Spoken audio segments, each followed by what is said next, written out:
Vocês conseguem ver a minha tela?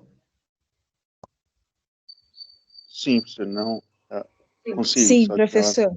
Os slides, né? Tem que abrir. Então, Dá para ver. tá. Então, bom, a gente, Sim. como eu já disse, vai trabalhar dois assuntos hoje, né? Unidade 2.2 e a unidade 2.3. A unidade 2.2, ela é um pouco mais extensa, porque ela traz para a gente alguns conteúdos relativos à pesquisa, né? Então, mais teórico. E a unidade 2.3, ela fala sobre fichamento. O fichamento é bem tranquilo, é bem simples de ser feito. Muitos de vocês já fazem isso. Oi. A prova vai ser online mesmo? Então, eu acredito que sim, né? Porque já falta 2 semanas para a prova e a gente não voltou ainda. Eu tenho, por exemplo, eu sei que para as atividades práticas, algumas atividades práticas já vai poder voltar para a faculdade, né? Então, eu não sei se eles vão fazer o mesmo esquema de prova. Eu acho que não. Eu acho que vai ser tudo igual ao semestre passado, pelo menos por enquanto. Então, tá bom, obrigada. Bom, eu vou conseguir dar mais informações para vocês semana que vem, tá bom? Mas eu acredito que seja via Google, via questionário Teams, sabe? Formulário Teams igual era semestre passado. Bom, tá? O fichamento, que vai ser o assunto da segunda parte da aula, ele é bem tranquilo, porque a gente consegue exemplificar isso, porque vocês já fazem isso várias vezes, e já fizeram isso em vários trabalhos, já fizeram isso, já observaram isso nas bibliotecas. Quem é que já foi em biblioteca física, assim, abriu aquelas gavetas e começou a procurar o livro? Alguém aqui já fez isso? Eu, né? Eu não tô vendo porque eu tô com a tela aberta, mas eu já começo a somar a idade aí pra gente ver se é mais da minha idade, porque eu sou dessa época, né? Agora não. Eu tenho 21, professor. E você já foi? Nossa, que exemplo, viu? Porque se eu perguntar pro pessoal mais novo aí o que é isso na biblioteca, eles nem sabem o que é, porque eles não fazem. Então lá tem as divisões, né? Então o fichamento é aquilo. Só que, em vez de eu fichar o livro lá, né, da biblioteca, eu vou fichar um artigo, uma pesquisa, algo que eu achei interessante. Então, isso é bom para a gente poder localizar essa pesquisa. Então, a segunda parte da aula a gente fala sobre isso e é bem resumido, é bem simples mesmo, nada para ficar se matando. E a primeira parte, que eu acho que é um pouco mais extensa, porque ela traz assim para vocês a abordagem de alguns tipos de pesquisa. Isso eu acho legal, embora seja extenso, porque muitos de vocês precisam começar a definir, né, os objetos da pesquisa de vocês. Eu sei que a maioria vai fazer pesquisa de campo, pesquisa de revisão bibliográfica, mas mesmo assim é importante que eu entenda os outros tipos de pesquisa, porque quando vocês forem procurar os artigos, né, pesquisar o referencial teórico, né, criar arcabouço teórico, vocês vão utilizar pesquisas de campo, né, e que são muito mais relevantes para a ciência do que as pesquisas de revisão bibliográfica, tá? Bem, então todo e qualquer tipo de pesquisa, o pesquisador, ele deverá munir-se da compreensão sobre o assunto que somente a leitura e a busca por estudos já realizados sobre o tema poderão lhe proporcionar.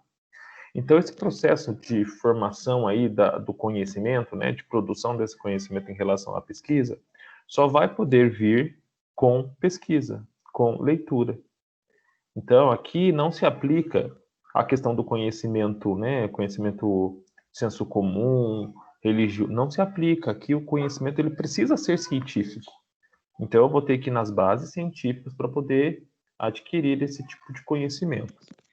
Mesmo que você esteja lidando com questões específicas, sua análise irá requerer que você estude, leia, sistematize materiais já produzidos sobre o assunto para obter o maior domínio teórico. Quem aqui já trabalha, quem aqui trabalha muito tempo numa mesma área e domina tudo da sua área? Tem alguém aqui que trabalha bastante tempo numa área só e já sabe de tudo do seu serviço? Alguém aqui que trabalha já na escola, numa empresa ou numa academia? Eu já sei tudo do meu serviço. Tem, não tem? Sim? Não? Ninguém trabalha?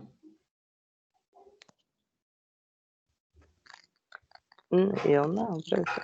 Não. Alguém aqui trabalha bastante tempo no mesmo emprego? É a primeira vez que chegou um ano no emprego, professor, então eu não posso dizer nada.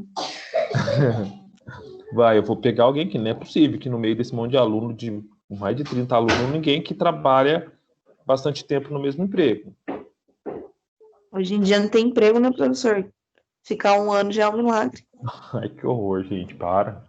Vamos lá. Vai, o João, cadê o João Miranda? Fala aí, professor. Fala Trabalho aí. não. Trabalha onde, João? Não trabalho não, professor. Não trabalha, João, tá bom. E o Gabriel? Ó, o professor percebendo se vocês estão participando ou não da aula. Gabriel? E a Fernanda Leão?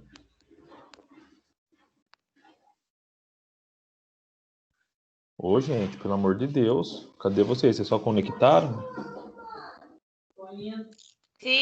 Professor, eu trabalho no hospital há 5 anos, porém eu não domino tudo. Cada dia tem coisa nova aparecendo a fazer. Sim. Tá, Mariana, eu sei. A gente não vai saber tudo de, né? Lembra lá da mensagem que eu passei de Nietzsche para vocês? Quanto mais me levo, menor pareça os olhos de quem não sabe voar. Exatamente isso, né? Tanto que é por causa disso que existem as inúmeras especializações. A gente nunca vai saber tudo de uma determinada área, mas a gente domina dentro da rotina os nossos Da serviços. função que eu faço todos os dias, sim. Isso, você domina o que você faz. Mas mas o paciente é diferente, o problema pode ser diferente, mas funcionar um acesso sempre vai ser funcionar um acesso. Pode ser um mais fácil ou um mais difícil. Uma parada cardiorrespiratória sempre vai ser uma parada cardiorrespiratória. Pode ser um paciente magro, um paciente novo, um paciente obeso, um paciente idoso, uma criança. E nisso tudo modificam-se as variáveis, porque adrenalina é totalmente diferente de um paciente já doente, idoso, paliativo, do que uma pessoa mais jovem que tem um prognóstico de vida aí muito positivo, né? A gente sabe que essas variáveis modificam. Mas aí dentro desse contexto de trabalho seu, né? Suponhamos aí que você vai fazer uma pesquisa. Mesmo você sabendo toda a rotina, você pode sair escrevendo essa pesquisa com base nessa sua experiência, mesmo você conhecendo exatamente todos os protocolos? Não. Não pode. Você está em qual período mesmo da faculdade? 4º semestre. Aí vocês estão no comecinho ainda. Mas você já tem em mente o seu TCC? Não tenho ainda. Não tem, né? Vamos supor, eu fiz meu TCC sobre ansiedade e depressão, avaliando essa variável na equipe de enfermagem que trabalha no hospital psiquiátrico. Tá? Então, eu quis avaliar até que ponto o enfermeiro, técnico auxiliar lá do hospital psiquiátrico, ele sofre com ansiedade e depressão, tá? Então, eu deduzo que ele tem alguma variável. Então, qual que seria o meu problema de pesquisa? O meu problema de pesquisa é interpretar, buscar resposta para isso. Será que os auxiliares técnicos e enfermeiros de hospital psiquiátrico têm alteração de ansiedade e depressão? Não sei, é uma hipótese. Então, a minha hipótese é uma pergunta para a minha pesquisa. Essa minha pergunta, ela embasa o meu problema de pesquisa. Então, eu tenho que ter um problema. Aí, por exemplo, a Mariana, dentro do ambiente de trabalho dela, ela pode falar assim, um dos problemas. Meu problema pode ser aqui... que setor que você trabalha, Mariana? É pediatria, clínica, é centro cirúrgico, o quê? UTI? Trabalho na UTI. UTI adulto, pediátrica, neocoronariana? UTI adulto. UTI adulto. Ela COVID. trabalha do COVID, Covid, vai, super atual aí, né? Ela trabalha na UTI do Covid.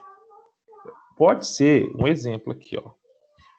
Ela pode querer fazer uma pesquisa e ela pode querer investigar, assim, como que é a saúde mental dos profissionais da saúde que trabalham dentro de UTI com paciente com Covid.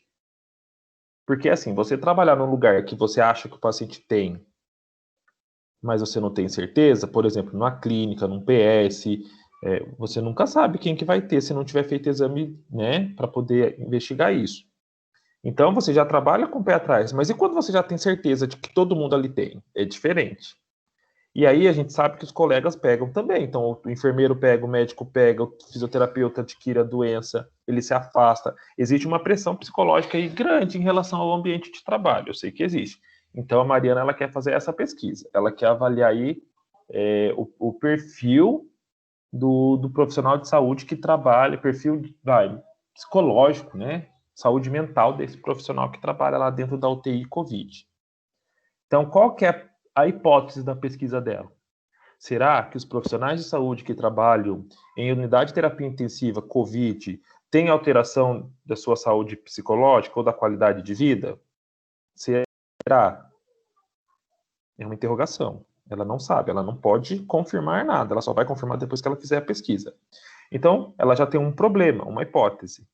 Com base nessa hipótese, ela não pode sair escrevendo as experiências dela, porque ela está vendo ali gente que se afasta, ela está vendo que tiveram outros técnicos que afastaram. E, infelizmente, tá, gente, tiveram lugares aí que técnicos morreram, que enfermeiros morreram, que auxiliares morreram, que médicos morreram.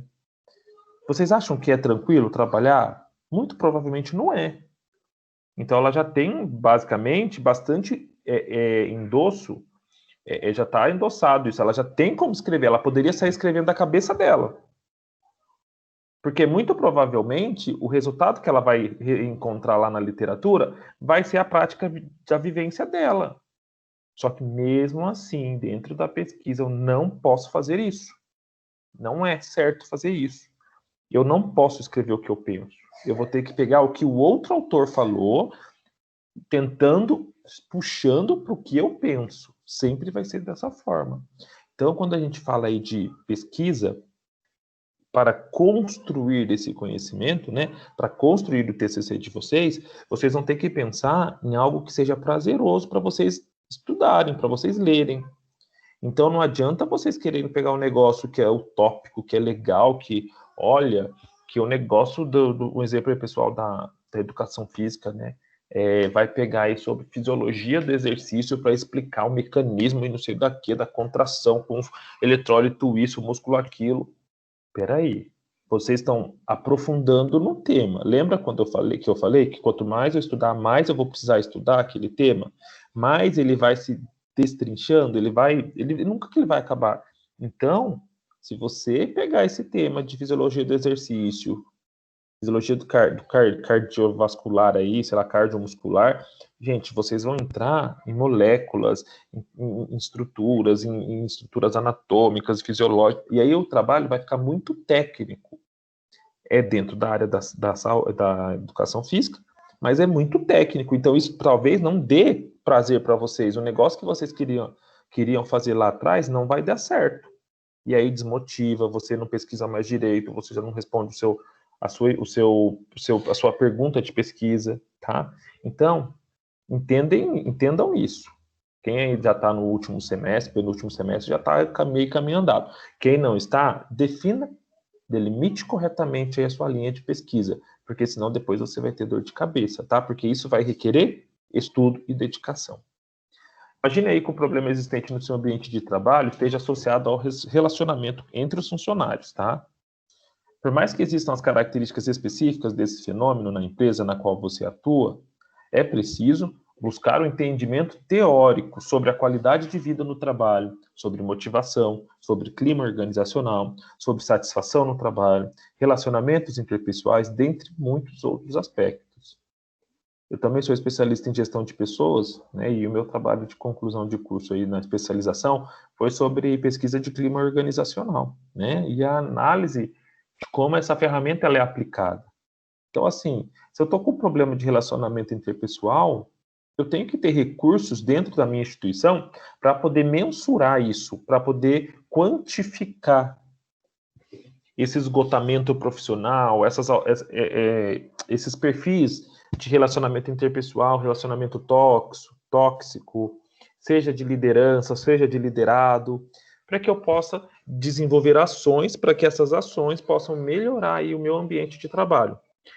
A gente entende dentro da indústria, o pessoal da administração sabe disso com muita clareza, que o recurso humano ele é tido como o recurso mais importante das instituições, né? Mais que outros recursos. Então, se esse recurso não estiver trabalhando de forma a me render, a me propiciar lucratividade, porque ele está motivado, porque ele está feliz, eu posso ter prejuízos financeiros, eu posso ter um turnover muito elevado, né? Então, aquela saída de funcionário, eu posso ter um absenteísmo muito alto, então muitos atestados, muitas faltas.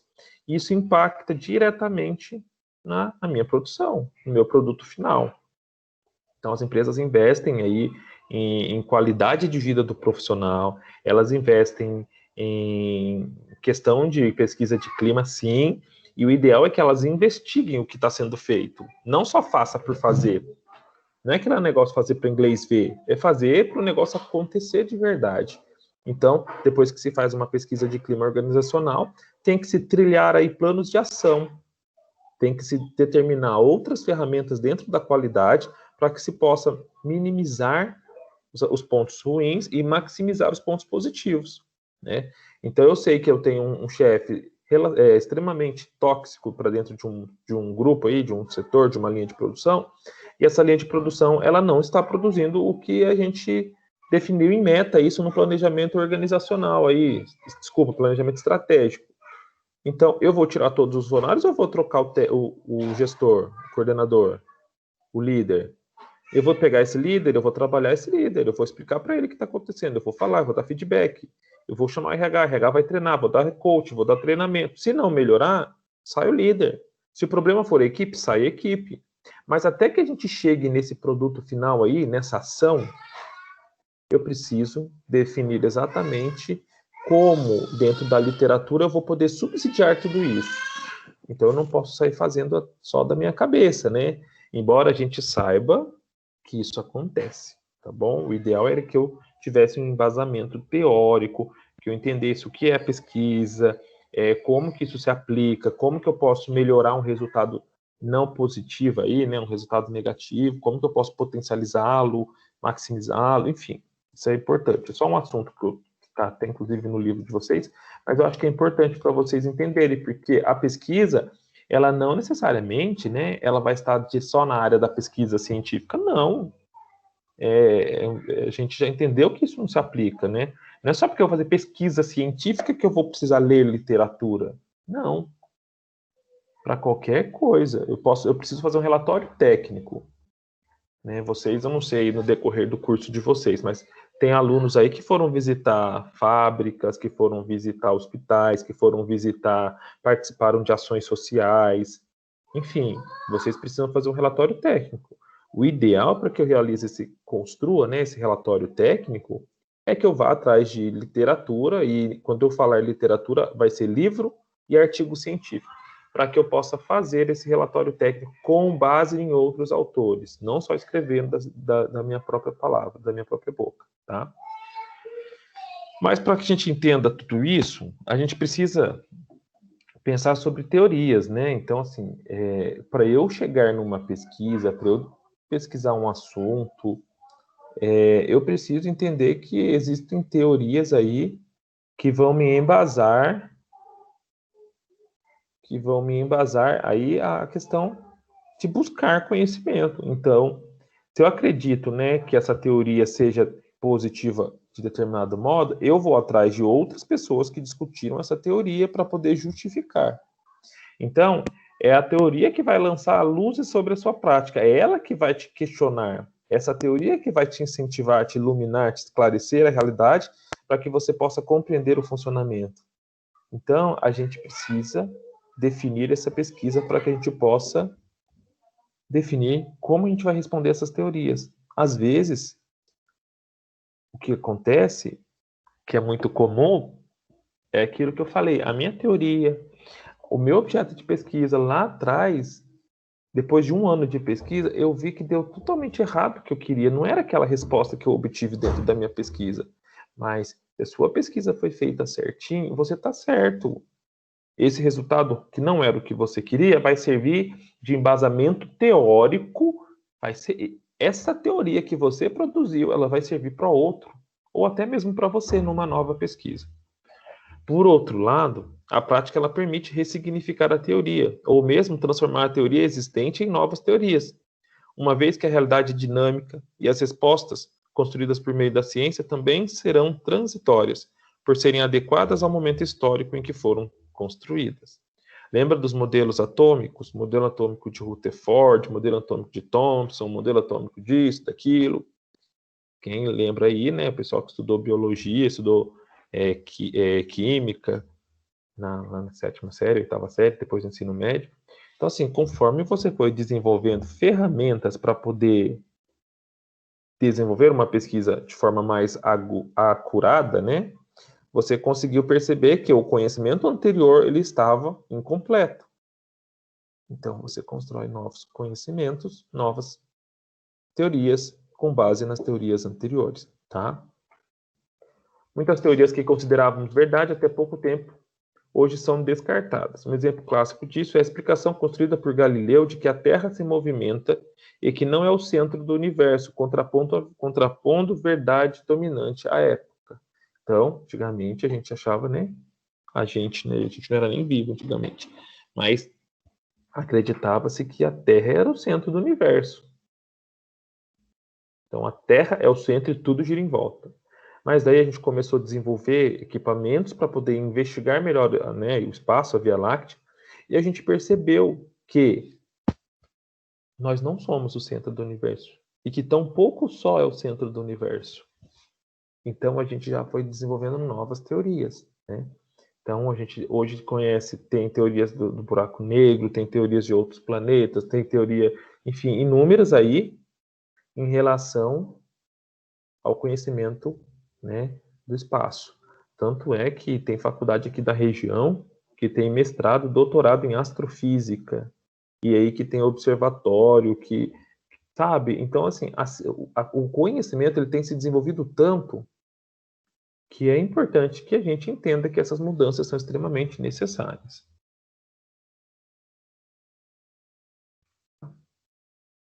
Quando se investiga a realidade, é possível recorrer a diferentes meios, técnicas e estratégicas.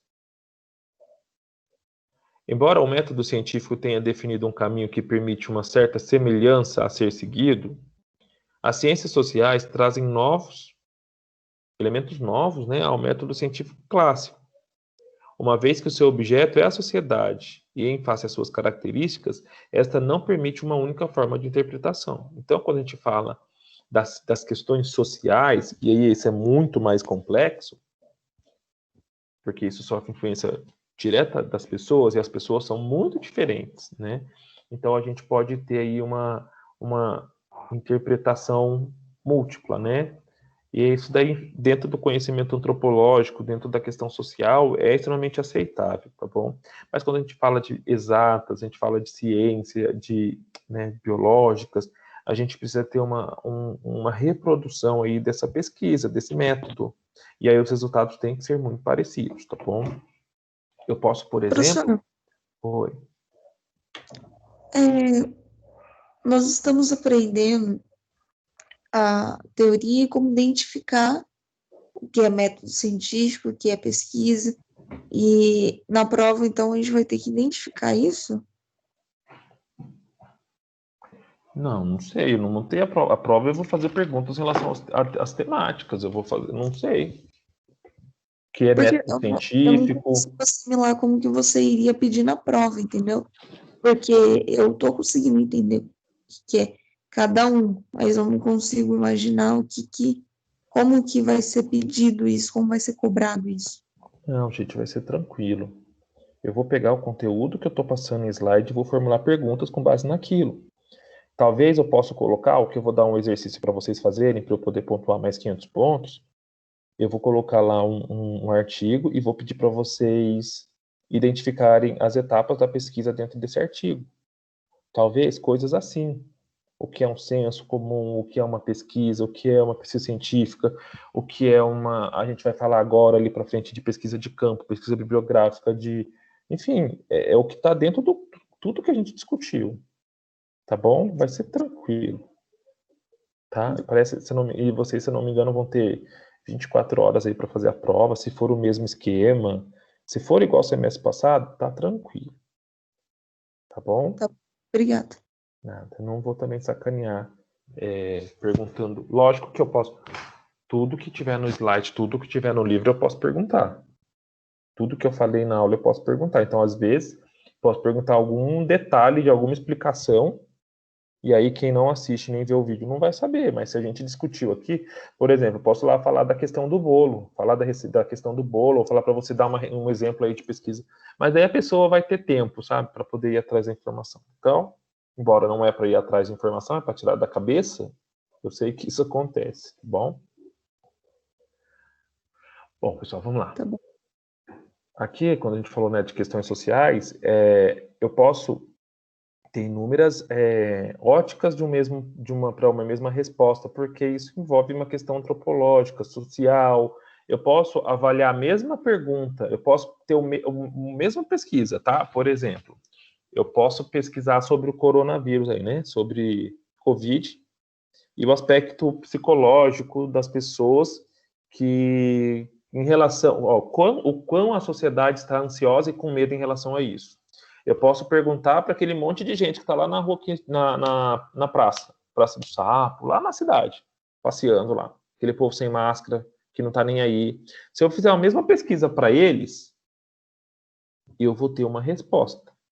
Se eu fizer a mesma pesquisa para um grupo de idosos com pressão alta e diabetes, eu não vou ter uma outra resposta? Ou eu vou ter a mesma resposta? O que vocês acham?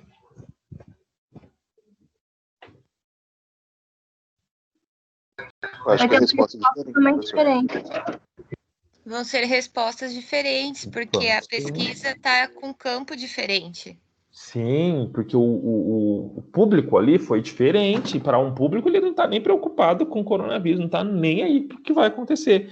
Para outro público, não, eles são idosos, já são fragilizados, já têm muitos problemas, já têm comorbidades. Então, provavelmente, a doença instalada no idoso, ela vai gerar óbito e no pessoa mais jovem, saudável, não.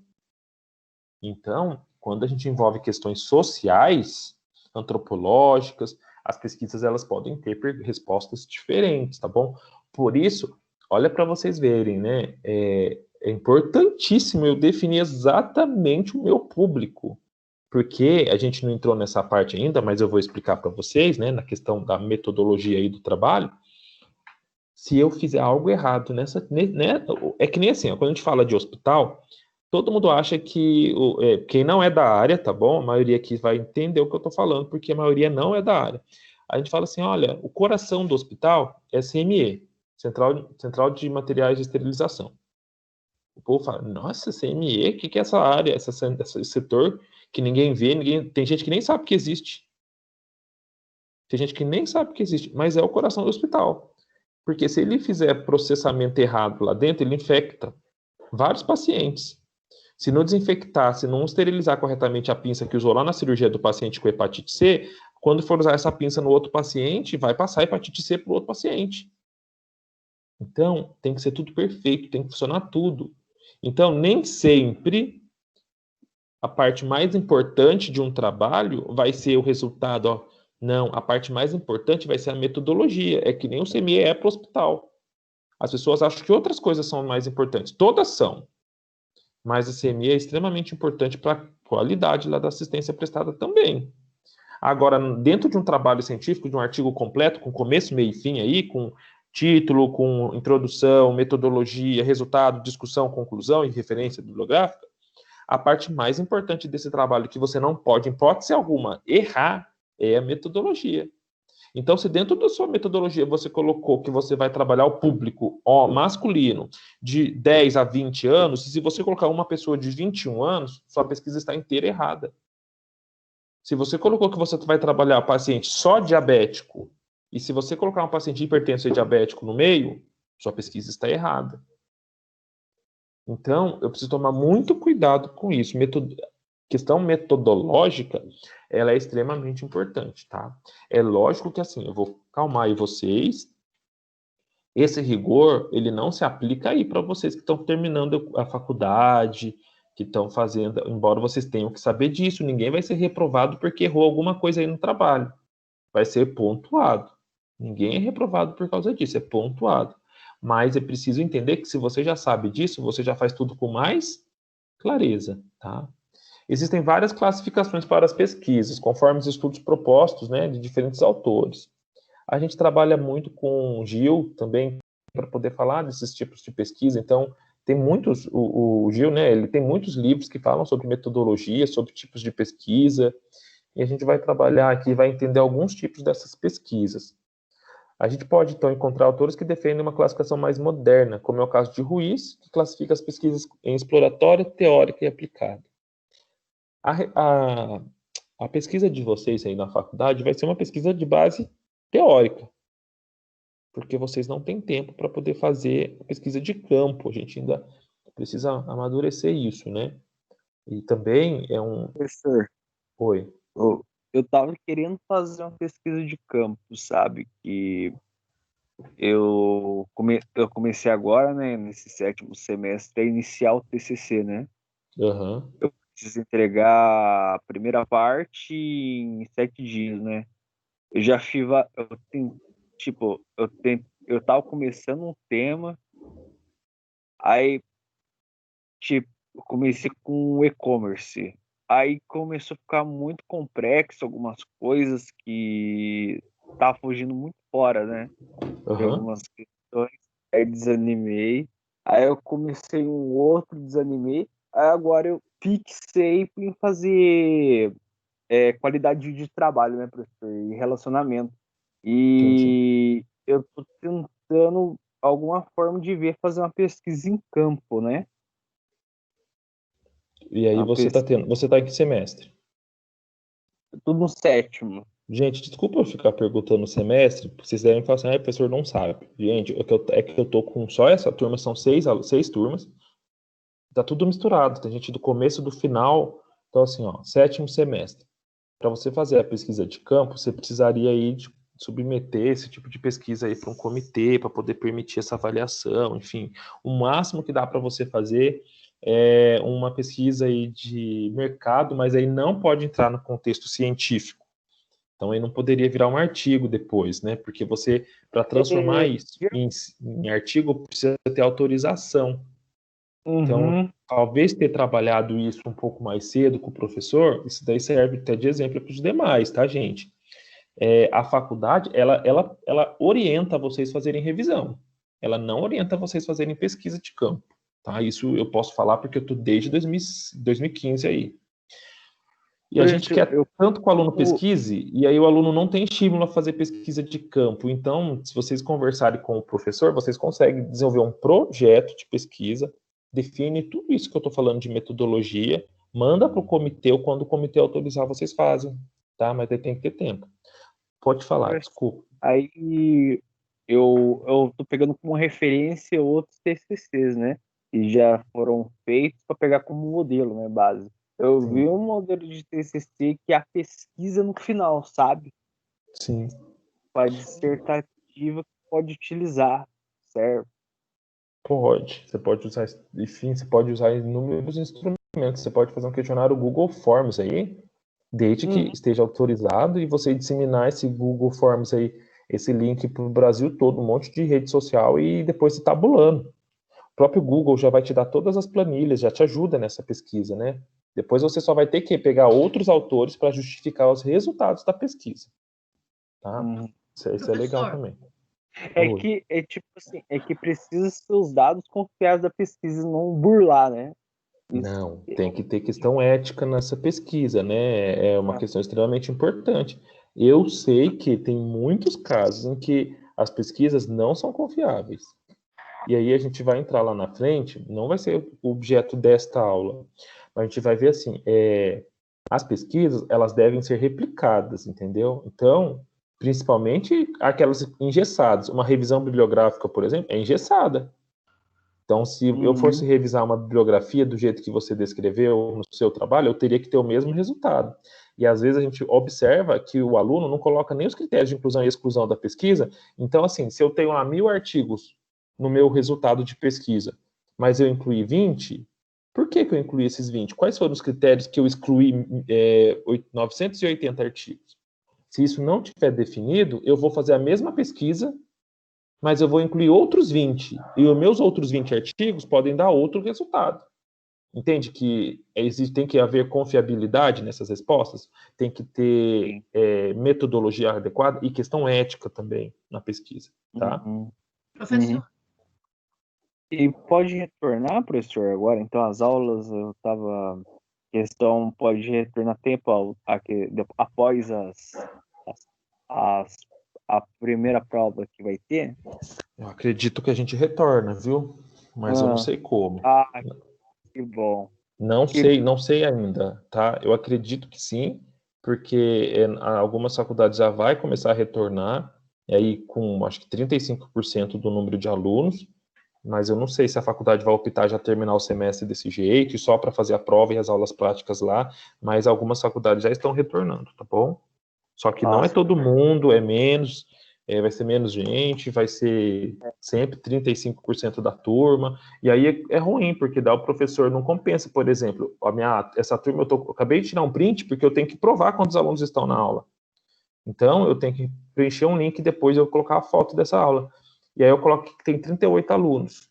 E daí, 38 alunos de 70 é mais do que os 35%. Já é mais de 50%. Então, às vezes, compensa fazer aula aqui. Não sei a conduta da faculdade, tá bom? Mas acredito que, a nível de estado, isso já está voltando. Professor. Okay? Oi.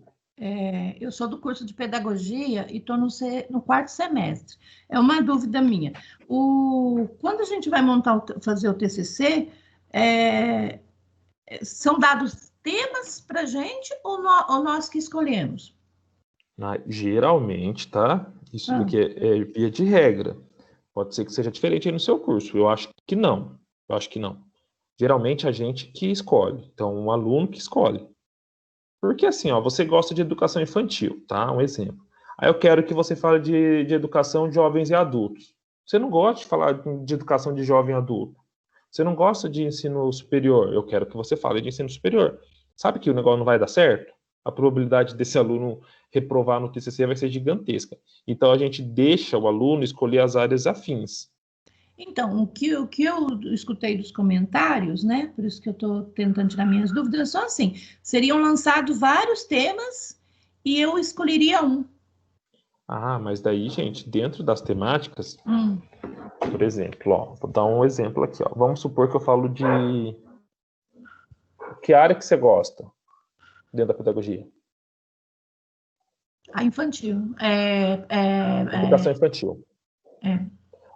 Eu tenho lá educação de ensino fundamental, infantil, superior, eu tenho EJA, eu tenho gestão de administração educacional, né, gestão educacional, enfim, eu tenho várias temáticas. Dentro da educação infantil, não é amplo pra caramba, quando eu só falo educação infantil, eu vou ter um leque de opções dentro disso. Então, eu vou ter desenvolvimento cognitivo, desenvolvimento motor, desenvolvimento isso, eu vou ter psicomotricidade, eu vou ter ludicidade, eu vou ter... Entende que eu tenho inúmeras opções? Então, você pega essa área, é uma macro área, e aí depois você destrincha isso nas opções, e você vai pegar uma única opção para poder fazer o seu TCC. Porque senão você vai ficar doido e você não vai responder a sua pesquisa. Porque a área é muito grande, tá? Define isso depois aí com os professores, depois quando, né, adianta isso com o coordenador, já fala quais são as áreas que eu posso desenvolver pesquisa para eu já poder indo ler material, que eu estou querendo antecipar meu TCC.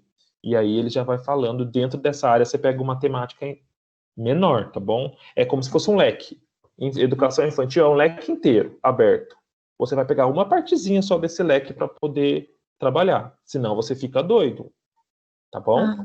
Tá. Ok, obrigada, professor. Nada. Bom, pessoal, vamos voltar aqui. Vamos continuar, né? Porque a gente precisa entrar aqui nas temáticas para poder terminar primeiro essa parte aqui. Então, a gente entende aí, tem alguns autores que conceituam, classificam nas pesquisas quanto aos fins e aos meios, agregando em cada uma das classificações um conjunto de tipologias. Cervo e Bevian, né, eles classificam as pesquisas em bibliográfica, descritiva e experimental. Para fins de melhor esclarecimento quanto à característica de cada uma, adotaremos, que é o que está no livro texto de vocês, a elaboração proposta por Gil em 2002, que classifica as pesquisas com base nos seus objetivos e nos seus procedimentos técnicos utilizados.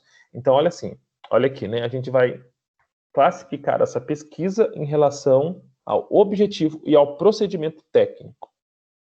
Vocês vão focar muito a questão da revisão bibliográfica, revisão de literatura, meta-análise, estado da arte, né, que seria esgotar todas as produções de um determinado assunto para poder ler tudo. Uma vez eu fiz uma pesquisa que era um estudo da arte aí, um estado, né, da arte, sobre qualidade de vida, idosos e velhice. Eu pesquisei uma base científica, só essa uma base científica vieram 170 artigos. E aí não eram só artigos de 8, 10 páginas, tinham TCCs, tinham teses, tinham dissertações, tinha coisa de 200 páginas, tinha coisa de 300 páginas, 400. Como era um estado da arte, eu tive que ler tudo, 100% de tudo que estava ali. Eu demorei mais de um ano para fazer essa pesquisa. E era só uma pesquisa de uma aula, não era nem a dissertação do mestrado, era só uma aula. Tanto que o negócio nasceu a forceps porque ficou chato, ficou cansativo. E eu tive que tabular os 170 artigos, 170 as teses, ler os autores, os objetivos, ler tudo. Então, isso é cansativo, mas eu também posso ter um tipo de pesquisa desse jeito. Está tudo dentro da revisão. Eu estou pegando tudo que está pronto, estudando tudo que está pronto. É um estado da arte, né? Faz parte dessa revisão. Mas aí, aqui está bem mais claro para vocês. Aí vocês têm que começar a entender como que vocês vão querer fazer a pesquisa de vocês, tá? Então, eu tenho o tipo de pesquisa e a característica dessa pesquisa. Então, assim, a pesquisa exploratória é uma pesquisa onde a gente vai aprimorar a ideia sobre algum assunto, objetivando criar maior familiaridade com o problema. Ela assume, né, a forma de pesquisa bibliográfica ou estado de arte, estudo de caso, né? A pesquisa descritiva são pesquisas que visam descrever as características de determinada população ou fenômeno, ou descobrir a existência de associação entre eles. Então, eu posso ter uma pesquisa exploratória, eu posso ter uma pesquisa descritiva, eu posso ter uma pesquisa explicativa, tudo com base de revisão bibliográfica. Porque eu estou tentando explicar algo com base em outras produções, né?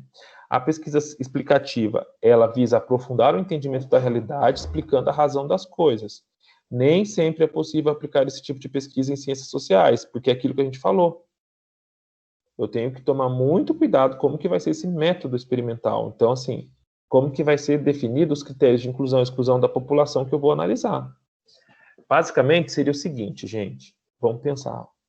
Eu tenho, dentro do laboratório, onde eu faço doutorado é assim.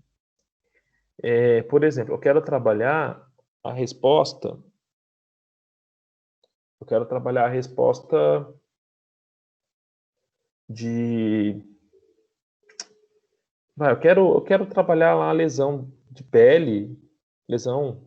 Eu vou queimar lá 10 ratinhos, pegar uns ratinhos de laboratório, separo 10, eu queimo 10, ou faço um corte em 10, eu faço uma cirurgia lá em 10, ou faço um corte, uma incisão, depois suturo ali, e aí depois falo assim, ó, eu quero ver o processo de cicatrização desses 10. E aí eu pego outros 10, faço isso também, e aí com os outros 10 eu faço um tipo de curativo diferente.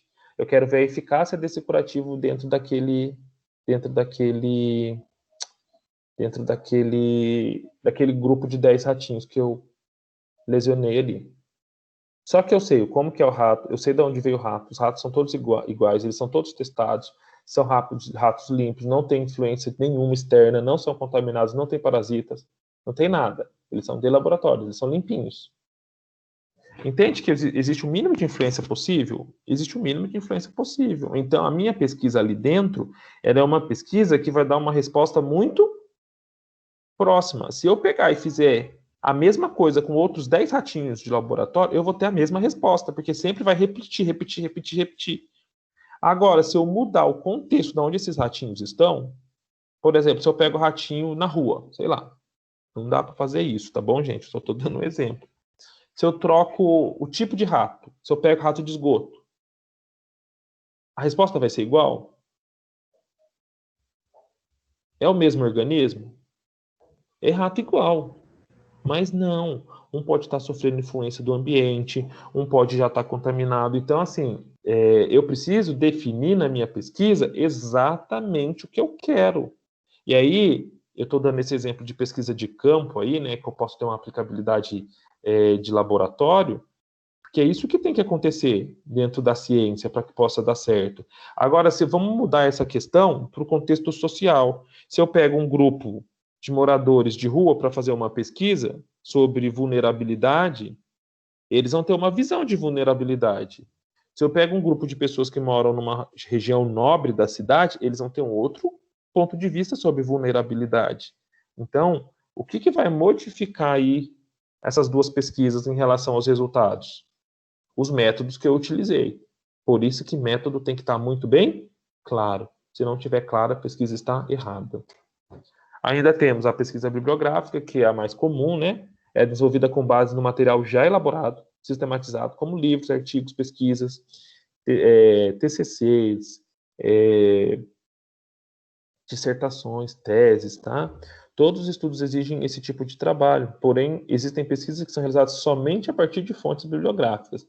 Ela é bastante comum entre os estudos exploratórios. E aí é o seguinte, ó, qualquer pesquisa que eu fizer, qualquer uma, eu vou usar pesquisa bibliográfica. Qualquer uma. Mas tem pesquisas que são só de base bibliográfica. A maioria que os alunos fazem na faculdade são revisão bibliográfica. Então, eles só usam outros artigos. Esse exemplo do ratinho que eu dei, e esse exemplo da questão da vulnerabilidade social entre os dois grupos, eu vou utilizar outras pesquisas para poder fazer a minha introdução, justificar os meus resultados, mas eu também posso, em alguns momentos, descrever os meus resultados ali. Então, vai ter parte desse artigo, que vai ser o artigo final, que vai ser coisa que eu construí. Não vai ser só de revisão, vai ter coisa minha ali. E aí, quando eu publicar isso, outras pessoas, quando elas forem fazer a pesquisa delas, elas podem usar a minha pesquisa como base para a pesquisa delas. Tá? Mas eu vou utilizar a pesquisa bibliográfica em todos os tipos de pesquisa. Existe o tipo de pesquisa documental, que é aquela pesquisa onde a gente utiliza a fonte de documento para poder entender aí um contexto, um objeto de estudo. Isso é muito comum para revisão de documentação dentro de hospital, na área da saúde. Isso é comum para pesquisas históricas. Então, por exemplo, como que foi aqui a colonização no Vale do Paraíba, lá no século retrasado, quando tinha o Vale do Café, como que era barão, quem que não era barão, quem que era, enfim, quem que morava aqui, como que eram os índios, tinha índio, não tinha índio, enfim, eu quero revisar isso. Você vai achar isso na internet fácil? É só pegar como que era o Brasil em 1500, daí vai vir o Google, vai te trazer as fotos de 1500. É assim que funciona? Não é. Vai ter que pegar um livro de alguém que escreveu manualmente. Ó, para você ver, nem todo mundo sabe escrever. Lá naquela época, então, a pesquisa de revisão documental. E aí tem muitos museus aqui da região em que esses materiais eles ficam guardados dentro de áreas que tem controle de temperatura, controle de umidade, porque são raridades. Eu não posso perder esse documento que revela a história, né? Revela o passado. Então, isso pode acontecer. Dentro da área da saúde, dentro da área da educação, da área da administração, enfim, é muito comum também a gente poder utilizar a pesquisa de fontes documentais. Então, dentro do hospital, eu quero revisar a quantidade de óbitos no ano de 2019 em relação à infecção hospitalar. Então, eu vou atrás tudo tem que ser autorizado, mesmo sendo pesquisa documental, se eu vou mexer com dados de outras pessoas, eu preciso de autorização. Está autorizado, tudo certinho. Aí eu vou lá no hospital, vou ver onde eu acesso todos esses dados e começo a ver todos os atestados de óbito de 2019 todinho. É uma opção. Eu estou dentro da educação aqui, olha. Vamos fazer um planejamento para 2021 com base em tudo que aconteceu agora em 2020. Espera aí, então eu vou ter que revisar documento, vou ter que revisar normas, legislação, tudo que foi mudado aí, inclusive documentos da instituição onde eu trabalho, da escola onde eu trabalho, né? Como que foram divididas as aulas, o que foi dado, o que não foi dado, o que eu vou ter que potencializar no ano que vem. Então, é uma pesquisa de fonte documental. A pesquisa experimental é aquela pesquisa que eu dei o exemplo do ratinho aqui, né? Eu dei o exemplo da pesquisa de vulnerabilidade, experimento social, isso pode acontecer também. São pesquisas que, a partir de um determinado objeto de estudo, selecionam-se as variáveis capazes de influenciá-lo, definindo as formas de controle e de observação dos efeitos que as variáveis provocam. Os teóricos das ciências sociais e humanas afirmam que os fenômenos sociais não são passíveis a esse tipo de condição. Tá? Então, novamente falando aqui da questão social, que às vezes a gente não vai conseguir, na maioria das vezes, reproduzir a mesma pesquisa porque as pessoas pensam de forma diferente e cada indivíduo é um ser singular. Mas dentro da ciência a gente consegue replicar. O exemplo dos ratinhos, se eu sempre pegar os mesmos 10 ratinhos e fizer a mesma coisa com eles, eu sempre vou ter os mesmos resultados. Tá? Então a gente tem que pensar na pesquisa experimental. Pesquisa ex post facto, esses tipos de pesquisa são mais comuns, né? São pesquisas semelhantes da pesquisa experimental, mas buscam esclarecer as relações entre as variáveis e suas consequências sobre o objeto de estudo. Nessa pesquisa, como o fenômeno já ocorreu, o pesquisador irá identificar situações que se desenvolveram naturalmente e trabalhar como se estivessem submetidas a controle. Então, é bem comum a gente ver esse tipo de pesquisa. Eu acho que vocês vão fazer revisão de literatura de vocês para poder fazer o TCC, vocês não vão achar nenhum artigo desse tipo, tá? Mas pode acontecer. Estudo de corte, isso eu acho que vocês já ouviram, né? Então, estudo de corte são pesquisas muito utilizadas na área da saúde, referem-se a um grupo de pessoas que tem alguma característica comum, constituindo aí uma amostra a ser acompanhada por certo período de tempo, para se observar e analisar o que acontece com elas. Então, por exemplo, a empresa lá vai desenvolver uma vacina para a doença aí. Ela precisa fazer um estudo de corte. Ela precisa pegar a pessoa, o grupo tal, aplicar a vacina, avaliar os resultados, antes de sair aplicando em todo mundo. Eles vão desenvolver um remédio para pressão alta, tá bom. Então, vamos pegar um grupo de pessoas hipertensas e um grupo de pessoas, né, dividir esse grupo em 2. E aí vamos ver como que é a resposta desse grupo que tomou essa medicação e o grupo que não tomou. Eu posso fazer duplo cego, estudos às cegas, também vocês vão ver isso nas pesquisas, que vão ser esses tipos de estudo em que nem o pesquisador sabe o que ele está dando para o paciente. Porque uma outra pessoa de fora... Eu posso ter, então, 2 grupos para trabalhar essa questão da medicação para pressão alta. Eu posso ter 2 grupos de 10 pessoas. Então, tem 20 pessoas com pressão alta. 10 desses grupos, eu vou fazer grupo controle. Então, se eu tiver um grupo controle, eu já sei que um grupo não vai tomar a medicação e o outro vai. Se eu fizer um estudo às cegas, eu tenho 20 pessoas num grupão. Dessas 20 pessoas, 10 eu vou dar medicação e outras 10 eu vou dar placebo, que vai ser um comprimido de farinha. E aí eu começo a avaliar. E só quem sabe quem tomou esses comprimidos de placebo não vai ser o pesquisador principal, vai ser outra pessoa de fora da pesquisa, porque nem o pesquisador pode influenciar a sua pesquisa. Senão ele dá uma resposta aí que ele já acreditava que ia acontecer, e isso daí pode dar errado, né? Levantamento, né, pesquisa do tipo de levantamento de informação, documentação, de bibliografia também, obtenção de informações consideradas irrelevantes aí para a interrogação direta das pessoas cujo comportamento se pretende conhecer. São muito úteis para o estudo de opiniões e atitudes, mas pouco indicados para estudos de problemas sociais complexos. Novamente, a questão das pesquisas sociais. Estudo de campo são pesquisas que focam em uma comunidade, sendo desenvolvidas por meio de observação direta de grupos e realização de entrevistas com informantes. Estudo de caso, aí a gente lembra muito da questão do estudo de corte, mas o estudo de caso, ele pode ser realizado bem focado numa pessoa só, porque às vezes eu estou avaliando uma doença rara, então eu não tenho como ter um grupo de pessoas com a mesma doença, então eu vou estudar o caso daquela pessoa. São pesquisas que visam analisar exaustivamente uma situação dentro do seu contexto real. O objetivo é o detalhamento de um ou poucos objetos que tenham as mesmas características, com vistas a serem considerados como um caso. Nem sempre esses estudos são conclusivos. Uma das principais características em relação ao estudo de caso é a de que o resultado obtido tem validade apenas para o caso e não podem ser generalizados. Por que, né, gente, que só tem validade para o caso? Porque a gente não consegue concluir tudo.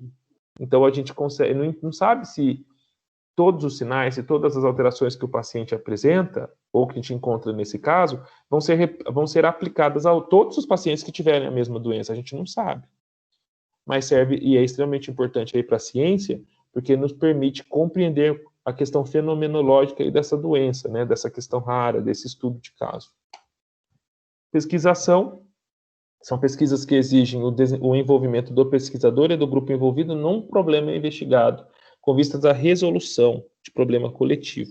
Esse tipo de pesquisa é objeto de muitas críticas, uma vez que afirma não ser possível a objetividade requerida aos estudos científicos, por causa do envolvimento do pesquisador com um partícipe no processo. É aquele caso do rapaz lá da unidade passada que estava resolvendo o problema da escassez da água. Um tipo de pesquisação, mas quando você envolve muitas pessoas, você tem aí pode desenvolver problemas, inclusive de concluir resultados. Pesquisa participante são pesquisas muito parecidas com a pesquisação, tanto é que alguns autores utilizam os dois tipos como sendo um só. Aqueles que estabelecem as diferenças o fazem baseado principalmente na afirmação de que a pesquisa participante tem um cunho transformador, envolvendo a distinção entre ciência popular e ciência dominante. Tá? Menos comum a gente ver acontecer o tipo de pesquisa participante, pesquisação, pesquisa ex post facto, mas o restante é mais comum. E o que vocês vão fazer aqui vai ser esse tipo de pesquisa. Tá? Tendo como base esse quadro, aí fica claro que para a realização da pesquisa você precisa definir qual será o tipo que você vai querer fazer. Então, assim, eu vou fazer a pesquisa, vou fazer meu TCC, eu já tenho que definir o meu problema e o meu tipo de pesquisa. Depois, aí, que eu tiver o objeto a ser estudado, né, aí eu consigo delimitar corretamente a pergunta. Então, o objeto a ser estudado é o assunto principal. Definindo de maneira delimitada e apresentado em forma de pergunta. Será que os pacientes, que os idosos da comunidade ribeirinha de São José dos Campos têm medo do coronavírus? É a minha pesquisa. Será? O objeto não aparece de forma imediata aos nossos olhos, mas também não requer anos e anos de estudo para que se possa compreender o que seja. A melhor forma de delimitar esse objeto é ter clareza, está errado aqui, tá? É ter clareza em relação ao objeto, ao tema que será pesquisado. O tema é o assunto central, sobre o qual pairam muitas dúvidas, mas que por sua generalidade ainda não permite uma investigação precisa. Então, quando a gente fala de tema, a gente precisa ter claro que é o que a colega perguntou lá da pedagogia. Se eu só tiver o tema, eu não vou conseguir desenvolver a pesquisa adequadamente, porque o tema é muito generalizado. Então, se eu falar assim sobre coronavírus, Covid.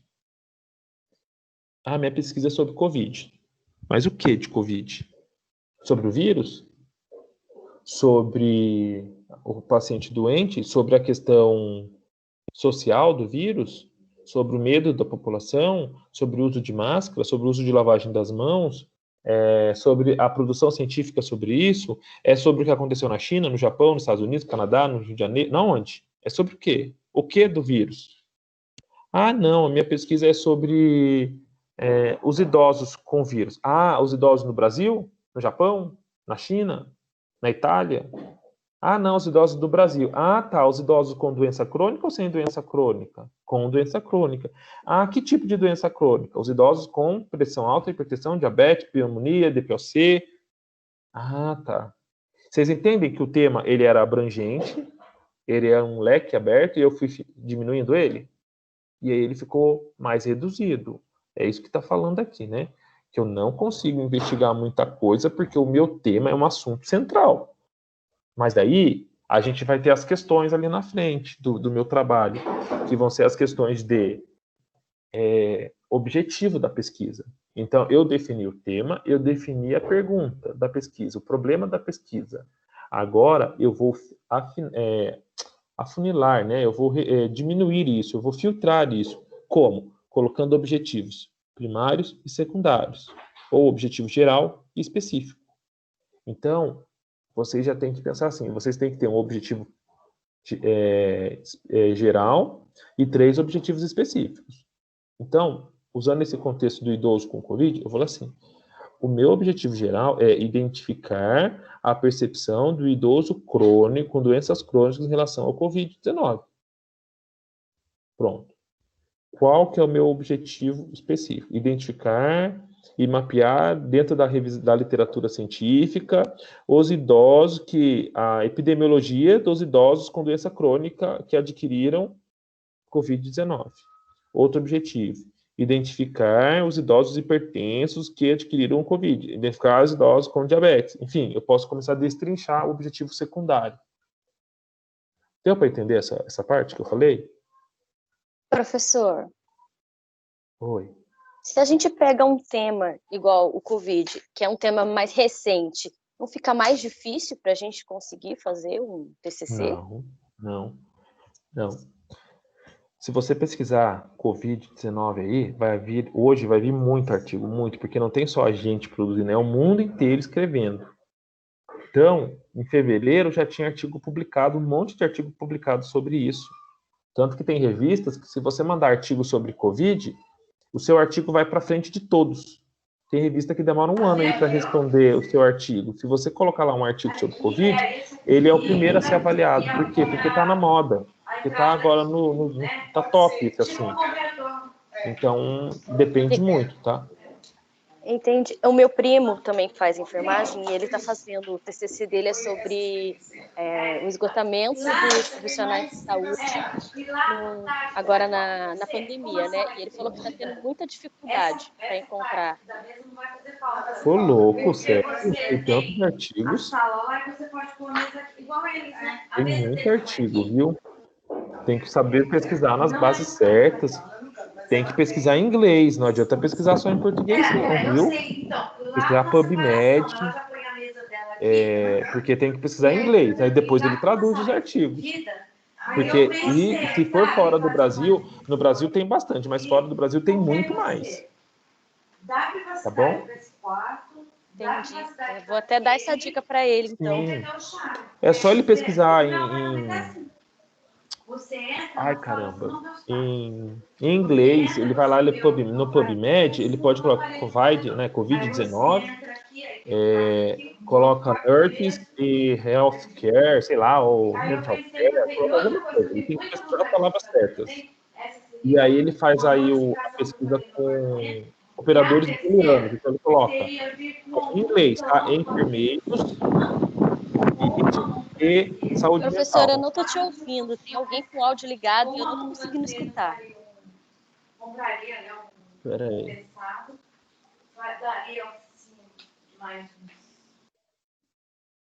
Pronto, tentando localizar, mas não vai rolar. É a Ana que tá falando, né? Isso. Ô, Ana, ele vai entrar lá no PubMed e ele vai pesquisar assim, só que em inglês, tá? Ele tem que pesquisar as palavras em inglês. Nurses, Covid-19 e mental health, sei lá, ele vai colocar lá o que ele quer, psicológico, saúde mental, enfim. E aí ele vai colocar pesquisa avançada, então ele coloca enfermeiros e Covid e saúde mental. E aí as pesquisas que voltarem vão estar relacionadas aos 3 temas, eles vão estar amarrados. Só que vai vir em inglês, e ele vai ter que traduzir, ou ele vai clicar lá, se for artigo, se for página na internet, se ele clicar com o botão direito, ele vai lá traduzir página. A tradução fica literal, mas aí ele já consegue ler com mais facilidade, tá bom? Tá bom, professor. Obrigada. De nada. Aí a gente vai precisar, então, fazer uma busca criteriosa em artigos, livros, revistas científicas, banco de teses, dissertações, comunicações feitas em encontros para melhor apropriar-se do conhecimento sobre o assunto. O tema é o assunto central, mas para que ele se torne passível de tratamento científico, ele precisa ser delimitado, que foi o que... Oi, gente. A Má tá estudando aqui. Assim também em casa, as crianças atrapalham toda a aula. Também a gente está no lugar deles, né, gente? A gente não está na faculdade. Então a gente tem que entender aí isso. Antigamente eu brigava com os meus filhos porque eles me atrapalhavam. Hoje não, eu tô dentro de casa, não tô dentro da escola, não tenho que ter um ambiente próprio, né, gente? Uma sala de aula aqui, então espero que vocês entendam também, mas eu entendo vocês quando isso acontece. Então, como eu disse ali no exemplo, né, do coronavírus lá, que o idoso, que eu tive que filtrar, é isso que eu tenho que fazer aqui, eu delimito. Como o próprio nome revela, significa colocar dentro de um limite que torna possível essa pesquisa. Imagine que você pretende investigar a administração pública. Se você não delimitar o local, o tempo, a abordagem teórica ficará à voltas, com inúmeros levantamentos em face e amplitude do tema. Então, eu faço gestão pública na Univesp, graças a Deus estou terminando esse curso. Aí vamos supor que eu quero trabalhar, eu quero trabalhar sobre gestão pública municipal. Espera aí, mas o quê? Qualidade, recursos humanos, recursos financeiros. O que é isso? Mobilidade, educação. Espera aí, o que eu quero falar? Relação com o público, com munícipes. O que eu vou falar? Planejamento? Não, eu quero falar dentro da administração financeira do município. Ah, o que é dentro da administração financeira? Recursos federais, estaduais, impostos, taxas. O que eu quero trabalhar? A aplicação desses impostos, dessas taxas? Ah, eu quero trabalhar a folha de pagamento do funcionário. Ah, tá. Então você já delimitou. Precisa fazer delimitação. Senão a gente vai ficar voando e nunca vai chegar numa resposta. Esta página é uma atividade descritiva para pontuação, mas eu vou falar lá no final para vocês, tá bom? Tá acabando já. Pessoal, vamos dar 5 minutinhos, 10 minutinhos no máximo, só para beber uma aguinha e já volta? Pode ser? Sim, professor. Ah, então, ó, 9h25. Falta poucos slides, mas eu prefiro beber uma água e a gente volta e eu passo a atividade para vocês. 9h35 a gente volta, tá bom? Até já. Professor. Cuidado aí com o áudio.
né, com a gente, ou de manhã até mesmo, e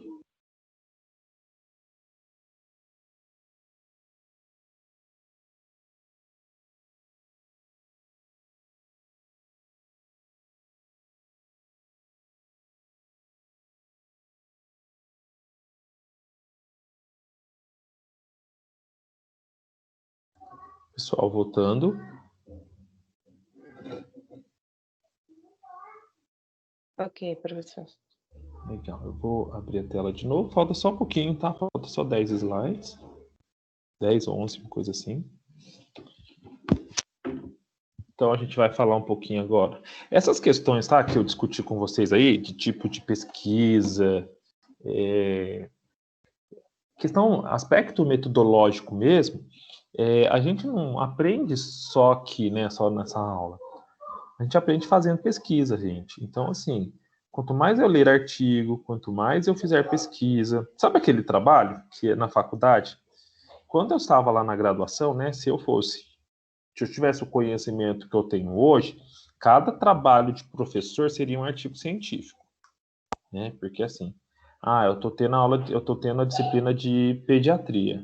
Então, eu lembro lá que eu fiz um trabalho sobre microencefalia, não lembro o tema do trabalho, mas eu fiz um trabalho lá. Para eu poder fazer aquele trabalho, montar a parte teórica e depois montar os slides, eu tive que revisar bastante artigo, eu tive que revisar livro, montar o trabalho. Aquilo era uma pesquisa de revisão bibliográfica. Então, se eu tivesse esse conhecimento naquela época, eu faria o trabalho já dentro da formatação adequada para que eu pudesse publicá-lo, né? Então, isso é super comum. O pessoal da pedagogia tem o PT, eu faço PTI, né, que é projeto, eu não lembro o nome, individual, transdisciplinar individual, uma coisa assim. O pessoal que faz presencial, né, ele faz o PT, projeto transdisciplinar grupo, uma coisa assim. Só que o meu é individual e o presencial é em grupo. Então, esse trabalho, todo semestre, o aluno pega todas as matérias que ele tem, e aí a faculdade dá um problema de pesquisa para ele, e ele tem que desenvolver um artigo em cima desse problema de pesquisa. Esse trabalho a gente faz por fazer, né? Eu faço por fazer, pelas coxas. Mas se a gente parar e fazer certinho, ele é um trabalho que vira artigo científico. Então, quando a gente estuda isso, né, delimitação, problema de pesquisa, tipo de pesquisa, a gente às vezes acha que o negócio não acontece, é surreal, mas o negócio está acontecendo toda hora com a gente dentro da faculdade. É a gente que não observou, é a gente que não ficou atento e não percebeu, tá bom? Então, não achem que isso aqui é fim do mundo, que é difícil, não é. Só comecem a abrir os olhos de vocês, para vocês entenderem, tá bom? Às vezes aquele professor dá artigo. Eu tive um grupo uma vez de alunos que reclamaram. O professor dá muito artigo. Falaram para a coordenadora. Aí a coordenadora veio falar comigo. Eu falei, tá bom, a partir de agora eu vou dar mais. Você está na faculdade, está reclamando de ler artigo, então tem que ler mais. E dei mais. Porque, assim, a conduta de dentro da sala de aula é minha. Ninguém dá palpite na minha conduta de dentro da sala de aula, né? Então eu vou dar mais artigos. E eu dei mais artigos para aquele grupo até que eles pararam de falar. Quando eles pararam de falar, eu diminuí a quantidade. Então, quanto mais eu tiver a proximidade, familiaridade, mais eu tiver próximo da questão da pesquisa, mais ela fica fácil, tá bom? É uma dica aí para o pessoal que ainda está no começo do curso, que tem tempo para amadurecer isso.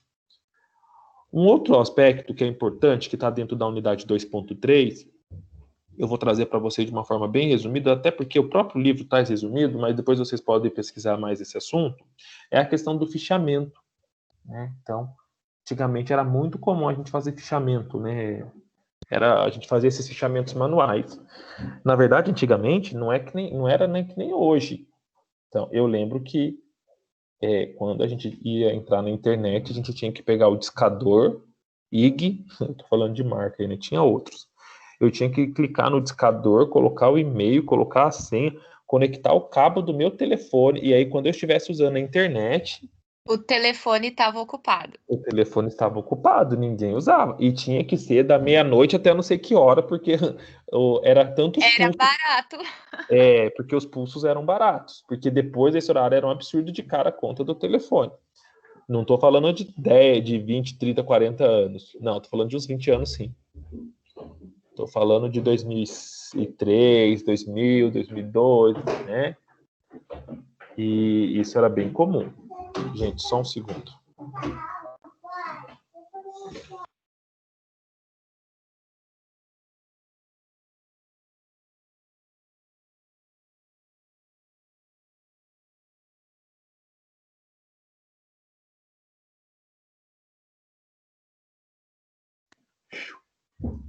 Pronto, desculpa. Então era muito comum a gente fazer esse discador, né? Colocar esse lance aí do IG, e aí a gente fazer lá, logar a internet, e aí ficava aquele barulho de discando, e quando a internet entrava, a gente ficava super feliz. E tinha que fazer a pesquisa super rápido. Porque se a gente não fizesse a pesquisa rápido, a gente perdia, inclusive gastava muito consumo, né, de telefone. Aí hoje a gente vê que, assim, para eu fazer uma pesquisa hoje, basta eu pegar o meu celular aqui na minha mão e eu colocar lá no Google e pesquisar o que eu quero, e eu vou ter inúmeras informações com relação a essa temática. Desde que eu me formei, na minha época de formação, eu ficava na faculdade, né, eu usava bastante os recursos que a faculdade me dava, eu usava muito a biblioteca, muito o laboratório, e eu ficava na biblioteca, usava o computador, não tinha computador na minha casa, então eu usava o computador da faculdade, todos os trabalhos eu fazia na faculdade. Minha faculdade era das 8 às 2 da tarde, eu ficava pelo menos até às 5, 6 horas quando tinha trabalho para poder usar, fazer os slides, fazer tudo. Porque eu não tinha como fazer isso em casa. Oi. E antigamente também, quando a gente frequentava as bibliotecas, a gente também não tinha acesso a computador na biblioteca. Então a gente pegava o livro e tinha que transcrever aquilo para depois montar o trabalho em casa. Exatamente. Então, assim, ou era transcrição, ou era cópia, tirar xerox, né? A gente tinha que tirar xerox do conteúdo para levar para casa para poder fazer. Então, assim, era um tipo de pesquisa muito difícil de fazer, né? Era muito difícil mesmo. Então, assim, eu ainda tive facilidades, mas eu sei que tem muitos professores meus que não tinha revista científica online, que você entrava na internet e pesquisava. Você tinha que pagar a assinatura da revista. Então, para você ter aquela informação, ou você pagava, ou você mandava carta para o dono, para o autor principal da revista, e aí esse autor ele te mandava, né, por correio, e você pagava para ele o selo para poder esse material chegar para você, né? Então não era fácil mesmo fazer pesquisa aí há 25, 30 anos. Hoje tudo isso mudou. Hoje agora quando a gente pega uma pesquisa científica que o aluno faz igual o nariz dele, o aluno vai entregar um trabalho lá que você pediu, ele não formata ABNT, não faz nada, não tem uma referência adequada, a gente fica até com raiva. Por quê? Porque com tanta informação, a pessoa nem parou para pesquisar. Isso é muito ruim, né? Então, assim, hoje a gente enxerga essa facilidade. Antigamente, que foi o exemplo que eu dei lá no começo da aula, as bibliotecas, né, elas trabalhavam com fichamento. E aí a gente chegava, podia pesquisar o material que a gente queria, o livro, por autor ou por assunto, né, por tema, assunto, autor. Então eu ia lá na letra A e pesquisava lá os autores da letra A. Eu quero ler um artigo sei lá, sobre coronavírus. Eu vou lá na letra C, vou em corona, vou pesquisar todos os artigos que tem lá, aí eu vou pegar essa caixinha, eu vou abrir, aí eu vou pegar a numeração de dentro da biblioteca, qual é a fileira, qual que é a prateleira que está esse livro, esse artigo, essa revista.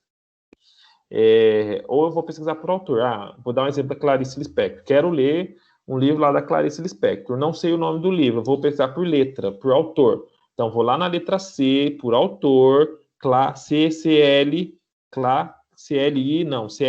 Vou no CLA, até achar Clarice. Depois vai ter lá vários nomes de Clarice, até eu achar o livro que eu quero. Achei o livro que eu quero, eu vou pegar, vou copiar aquele número, e daquele número eu vou atrás do livro dentro da biblioteca. Isso também tem na nossa faculdade, tá bom? Só que em vez da gente pesquisar nesse fichamento manual, a gente pesquisa lá no computador. Vocês já fizeram isso? Alguém já fez isso? Não? Ninguém aqui fez isso? Nossa, gente, até eu já fiz isso. Não, professor. Faça um teste depois lá. Põe lá a sua bota. Pesquisa um livro básico aí, um livro texto. Vai lá e escreve para vocês verem lá no computador. Livro, texto, não sei o que, ciências morfofuncionais. Vai aparecer a prateleira onde está o livro, o número da fileira, e vocês vão anotar aquilo e vão lá. Só que isso já é digital, então isso é mais fácil, né? Então é mais fácil. Então, quando o bibliotecário ele já cadastra isso, ele já cadastra tudo certinho para poder facilitar essa busca do aluno. Só que quando a gente fala de pesquisa científica, eu estou falando que você vai aplicar essa técnica para fazer o fichamento da pesquisa que você fez ou está fazendo. Então, isso é legal também. Eu posso, dentro desse contexto, fazer o fichamento por assunto, fazer o fichamento por autor, tá? Então, eu posso ter vários tipos de fichamento. Mas aí eu vou mostrar para vocês ali na frente. Então, os fichamentos são recursos utilizados para registrar diferentes informações necessárias ao seu estudo. Quais são as fontes necessárias para a pesquisa e leituras para a posterior elaboração da resenha, do artigo, do TCC, da tese, enfim, trabalho final. Como organizar as informações obtidas e como as fichas dos materiais lidos deverão ser elaboradas e organizadas.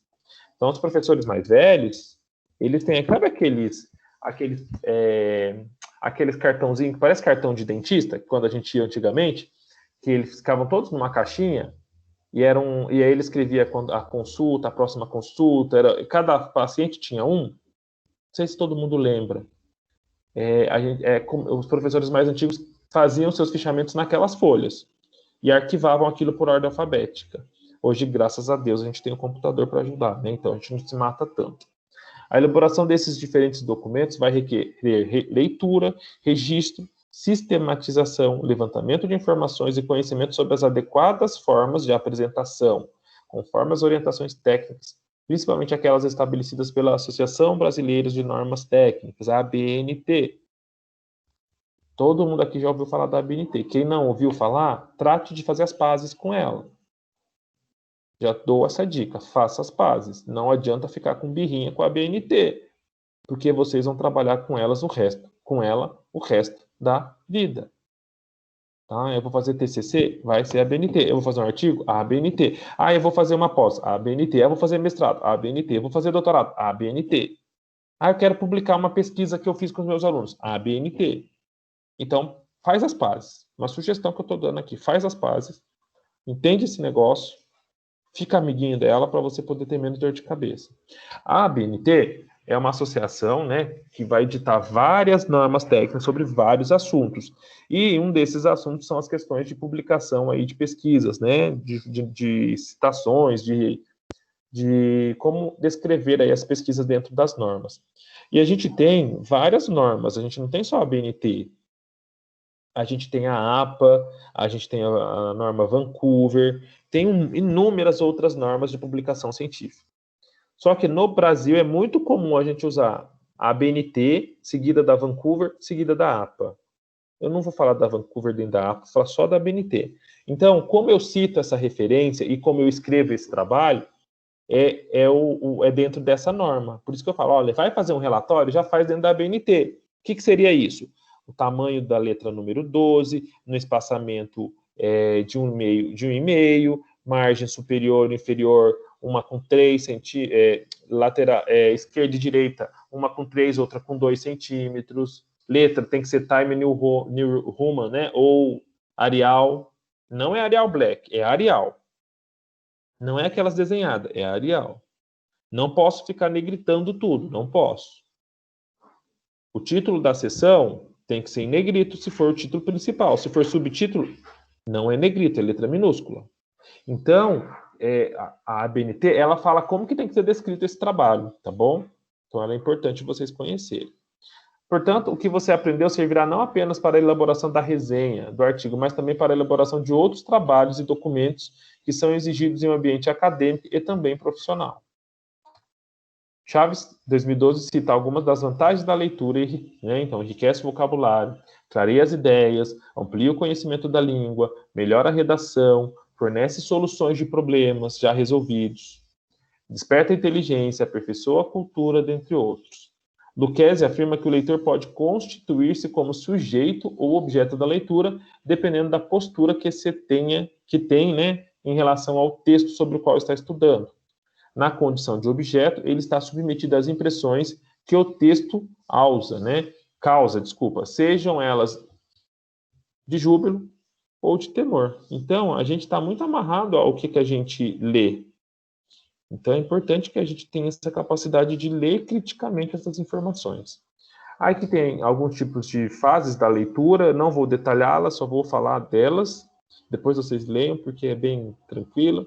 Eu tenho a leitura de reconhecimento ou pré-leitura, que dentro do inglês, lá quando a gente vai fazer essa leitura em inglês, a gente chama de skimming.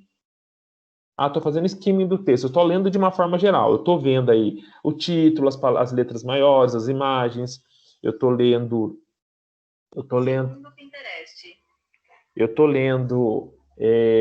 os gráficos. Eu não estou lendo o conteúdo geral. Eu estou só fazendo reconhecimentos. Aí depois eu vou para uma leitura mais seletiva, depois para uma leitura crítica ou reflexiva, interpretando isso tudo e finalizando a questão interpretativa, tá? Então eu passo por essas etapas dentro da leitura. Professor, o skimming é a pré-leitura, é isso? Como se fosse a pré-leitura, você fizesse uma leitura superficial do conteúdo, sabe? Tá. Eu estou lendo superficialmente. A gente fala muito disso em inglês, porque às vezes você vai fazer uma prova, uma leitura, alguma coisa, e você não tem noção do que você está lendo, né? A gente tem que fazer isso em português também. Então, eu faço muito isso em artigo de revista, sabe? Revistas normais, aí, Veja, Isto É, Galileu. Sim. Eu gosto muito de fazer esse tipo de leitura nesse tipo de revista, porque às vezes eu não quero ler o conteúdo, porque o título é muito legal. Só que daí o conteúdo do texto não é legal, mas o título me chamou a atenção. Então, em vez de eu ler tudo, eu já olho o título, subtítulo, vou no gráfico, vejo o título do gráfico, vejo o que está mencionando na conclusão, eu vejo qual que é o teor de uma imagem, se a imagem corresponde ao que está sendo descrito. Gostei, entendi um pouquinho do assunto, então eu vou fazendo mais leituras. Tá? Aí eu vou aprofundando a leitura. Bem, aí esse tipo aí então, fichamento, né, remete à palavra ficha, que significa cartão, em que se anotam documentos arquivados, livros catalogados, ou também folha de papel ou pedaço de cartão em que se fazem apontamentos, tá? Fazer o fichamento será, portanto, o ato de organizar um conjunto de informações sobre uma determinada obra. Ele permite a ordenação do material fundamental ao desenvolvimento do trabalho e facilita a seleção constante da documentação. Orienta-se que nessas fichas estejam presentes de forma bastante objetiva todas as informações que normalmente requerem, né, que são requeridas no estudo científico. Então, dentro de cada ficha, eu tenho que ter o nome do autor, o nome da obra, a edição, o local de publicação, a editora e o ano de publicação. Tá? Se eu tiver site aí, agora entendendo essa questão da internet, eu vou deixar o site, o local, a URL, para eu poder acionar isso, e já deixo hiperlinkado para eu poder clicar e já abrir essa fonte original completa, tá bom? Então, atualmente, com os recursos da informática, as fichas tradicionais foram substituídas por arquivos, que cumprem a mesma função e exigem também do estudante e pesquisador a adoção de uma forma de organização que favoreça o seu acesso. Conforme Martins, 2006, o conteúdo que constitui o corpo ou o conteúdo das fichas depende da finalidade. Por isso, as fichas elas podem ser, né, bibliográficas, de obra inteira ou parte, de citações, de resumos, de esboço, de comentário ou analíticas. Tem vários tipos de fichas, tá, gente? É o que está falando aqui. As fichas mais comuns que a gente vai ter são as fichas pela fonte, que é o nome do autor, e pelo assunto. Tá? Então, são as mais comuns. Então, mas eu posso ter outras. E aí, dentro dessa ficha, eu posso ter lido um artigo, um parágrafo de um artigo, e o que o fulano lá, o que o Marcondes 2015 falou, eu achei super legal. Eu posso copiar aquilo que o Marcondes falou na ficha e colocar o nome dele, o artigo, a página, tudo certinho, ou eu posso colocar o que eu entendi, os comentários, a questão analítica ali. O que vai me diferenciar em relação à minha escolha? O seguinte, eu tenho que saber qual que é o tipo de abordagem que eu sempre vou fazer, porque se lá na frente eu pegar esse fichamento para eu poder utilizar num outro artigo, se eu souber que eu só copio integralmente o que está lá e jogo nas fichas, eu sei que quando eu for transcrever essa informação para dentro de um artigo que eu vou utilizar, eu preciso modificar a forma como isso está escrito. Se eu já modifiquei essa forma como o autor escreveu, porque lá atrás eu li o artigo e eu falei assim, nossa, ele falou isso, isso, assado. Então, deixa eu mudar aqui, olha, segundo Marcondes, 2006, eu já mudei. Então, na hora que eu for usar essa citação, essa ficha lá na frente, eu só copio ela, porque ela vai estar já dentro da citação indireta, que é a citação correta, tá bom? Aqui tem um exemplo de fichamento por autor, então eu tenho aqui na letra M, Marconi, Marina de Andrade Marconi, Lakatos Eva Maria. Ó, para vocês verem, para mim Lakatos era homem.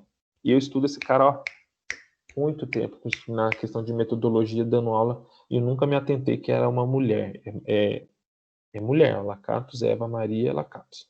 Técnica da Pesquisa, 4ª edição, São Paulo, Atlas, 1999. Então, é um livro. Por que eu sei que é um livro? Não tem URL aqui, ó, não tem www. Não sei o que, não tem, é livro. Né? Então, o meu fichamento é por autor. Então, não me importa o que está lá dentro do livro. Não me importa.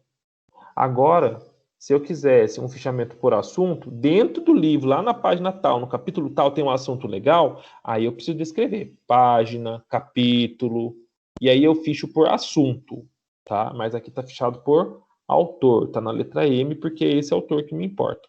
A ficha, então, ela contém no canto superior esquerdo a identificação de uma letra, que é a organização que eu coloco depois todas as fichas em letra, na ordem alfabética, e trata-se de uma ficha bibliográfica. Haverá indicação de fonte conforme a norma específica. Essa norma, assim, dessa forma, Marconi, Andrade Lakatos, Técnicas de Pesquisa, 4ª edição, São Paulo, Atlas, 1999, é dentro da formatação ABNT. Eu posso ter também afichamento por resumo, né? Então, assim, ó, Bueno, Ângelo, organizadores, ou Ecous, ou et al., depende de como isso é citado lá no livro. Cultura Brasileira, 2ª edição, São Paulo, Brasiliense, 1991, 112 páginas. Então, é um livro. O estudo da identidade nacional está profundamente ligado à reinterpretação da cultura popular brasileira, que, por sua vez, está relacionada a grupos sociais e à própria construção do Estado brasileiro. Baseia-se no fato da ausência da identidade autêntica e na existência de uma pluralidade de identidades culturais construída por diferentes grupos sociais em diferentes momentos históricos. Aqui é um resumo do livro. Então, eu fazia isso, tá? Quando eu lia livro, mas não nada científico, quando eu lia livro mesmo. Então, eu lembro que eu lia o livro e eu fazia... Porque se eu quisesse ler o livro lá de frente, bem lá na frente, eu já deixava um resumo.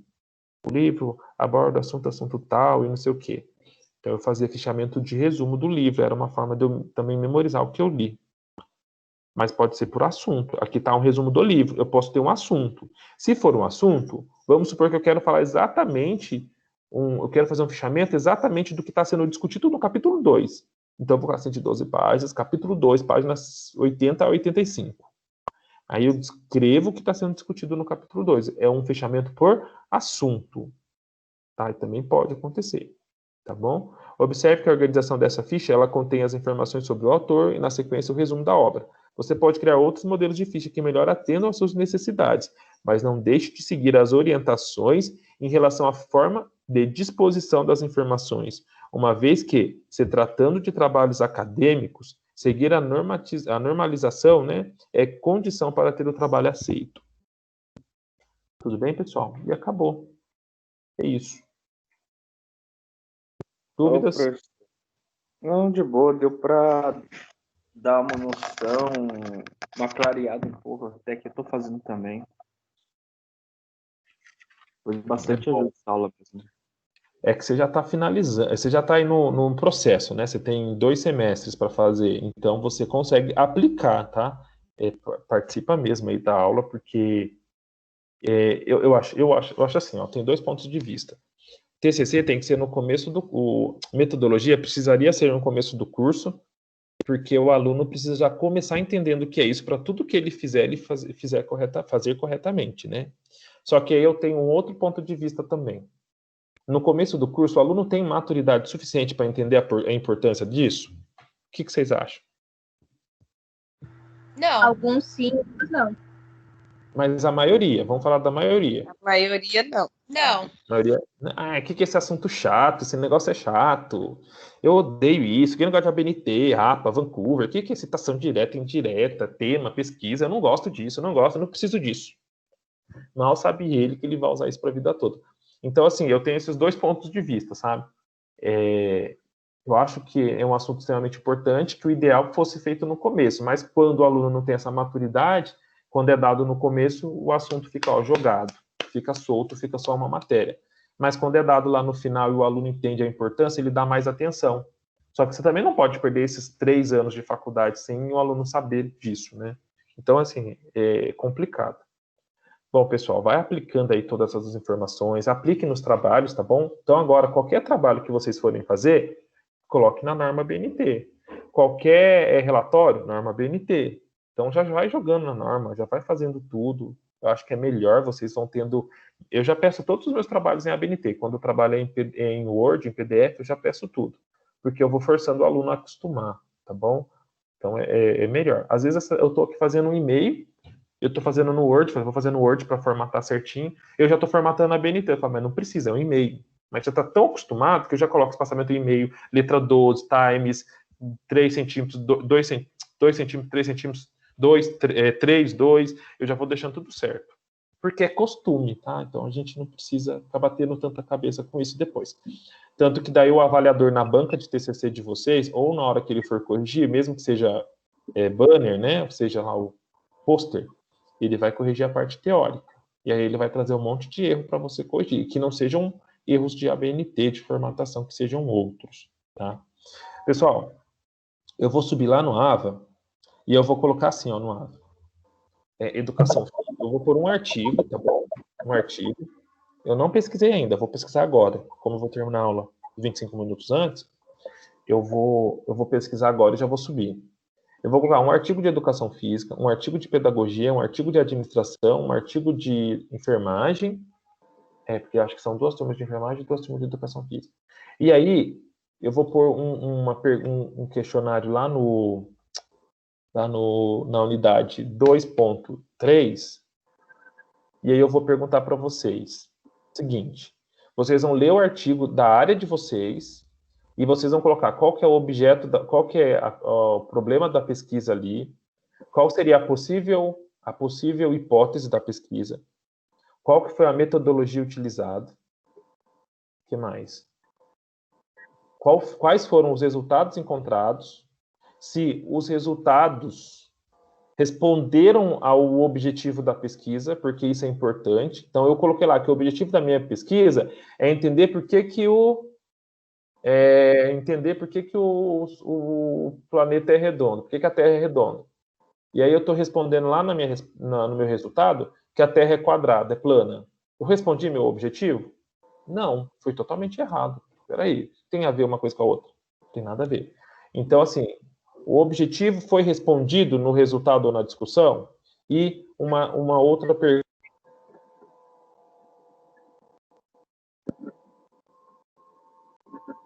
De algum... Professor?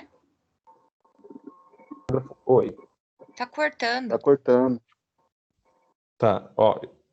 Eu vou pôr um artigo de cada área e vou pedir lá umas 4, 5 perguntas sobre o objetivo da pesquisa, hipótese da pesquisa, metodologia da pesquisa, se o objetivo foi respondido, e vou pedir também para vocês fazerem um fichamento. E aí vocês vão escolher que fichamento que vocês vão fazer. Se vocês querem fazer o fichamento do autor, fichamento de um assunto, fichamento do trabalho inteiro, tá bom? Tudo bem?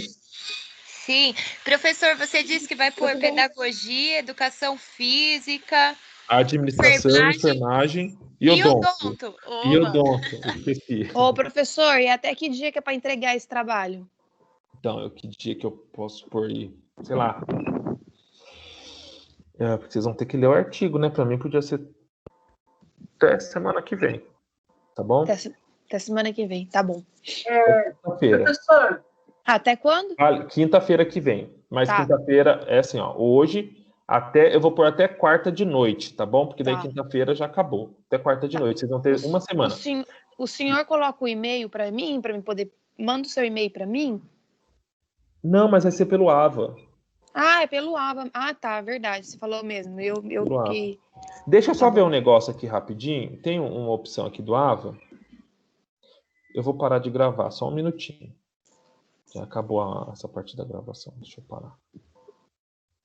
Deixa eu só ver um segundinho, que tem uma opção aqui do AVA para eu criar questões e eu vou ver quantas palavras que cabem lá. É só isso que eu preciso, porque aqui, ó, armário unificado. Então, vai ter o artigo de todas as áreas para a gente ler. Mesmo que eu seja de educação física, vai ter o de odonto, vai ter de nutrição. Aí eu vou ler e vou responder a questão. Isso, cada um pega da sua área. Ah, cada um pega da sua área, entendi. Cada um pega da sua área, para não ficar...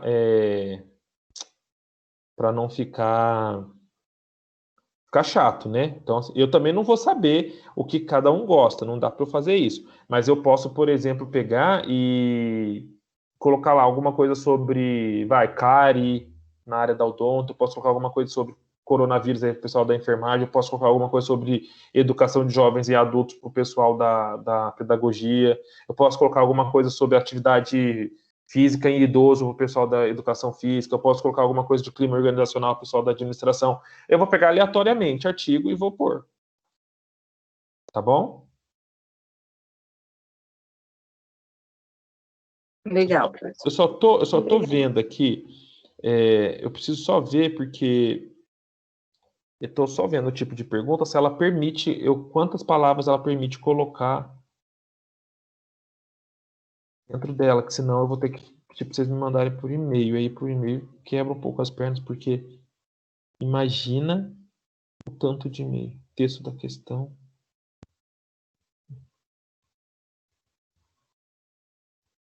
Exigir 15 linhas. Tamanho de caixa de entrada, 15 linhas.